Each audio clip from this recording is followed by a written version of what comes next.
Emotions. Emotions seem to be problematic.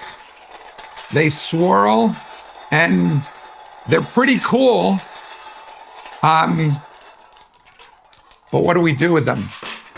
So the Bible is filled with excitement, amusement, fear, sadness, admiration, shame, pain, confusion.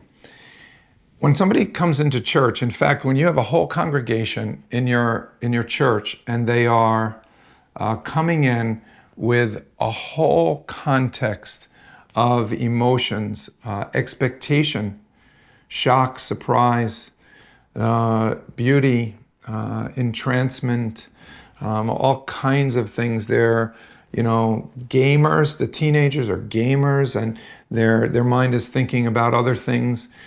So how do we deal with all this passion and craving and elation when we read the scriptures? Well, the scriptures are filled with emotion.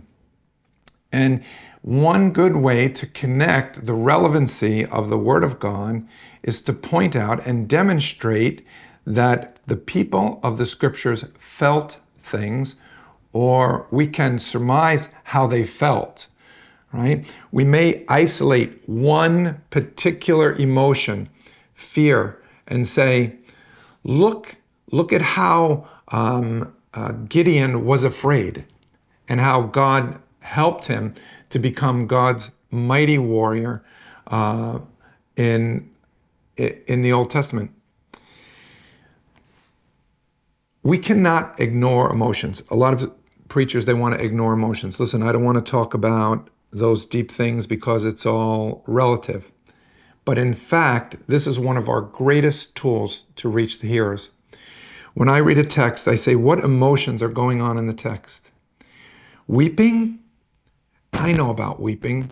My people know about weeping. I'm going to pull some stories about people that I knew that were just broken with weeping and how God used them in a great and mighty way. Don't be afraid of emotions. They may be loud. They may be difficult to manage.